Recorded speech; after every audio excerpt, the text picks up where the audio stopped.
বন্ধুরা আসসালামু আলাইকুম। আশা করি সবাই ভালো আছেন। আলহামদুলিল্লাহ আমিও ভালো আছি।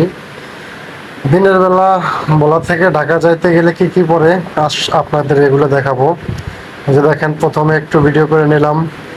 এখন চলে আসলাম কালীগঞ্জ লঞ্চঘাট। দেখেন লঞ্চঘাটে কত মানুষ। এই যে চলে আসলাম কালীগঞ্জ লঞ্চঘাটে। এই দেখেন চতুর্পাশে কি অবস্থা, পানি কি সবুজ, চারিদিকে কত সুন্দর দেখাচ্ছে। আর অনেক মানুষ, নদীর পানিগুলা কি সুন্দর নীরবতা পালন করতেছে। আর উপরে মানুষ দেখেন কি অবস্থা। লঞ্চের ভিতরেও জায়গা নেই, কিন্তু অনেক উপরে একবার ছাদে মানুষ চলে আসছে, বুঝছেন। যে আপনাদের ঘুরে ঘুরে একটু দেখাচ্ছি। এই যে কালীগঞ্জ লঞ্চ ঘাট, এখন যাত্রী তুলতেছে সবাই। জানি না এত যাত্রী কিভাবে উঠবে, যাই হোক সেখান থেকে চলে যাচ্ছি ধীরে ধীরে ধীরে ধীরে। দেখেন নদীর পাশে এগুলা কি কত সুন্দর সুন্দর জিনিস। আমরা রাত্রে যখন যাই তখন শুধু কিছু বাতি ছাড়া আর কিছু আমরা দেখতে পাই না, বুঝছেন।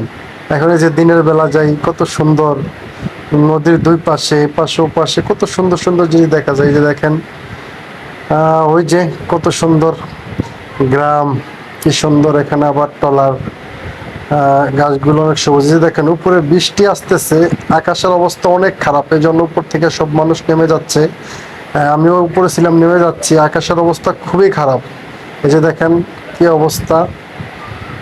এই যে দেখেন এটা একটা ব্রিজ, এটা সম্ভবত রেল লাইন, বুঝছেন। এটা হলো একটা রেল লাইন দেখাচ্ছে আপনাদেরকে।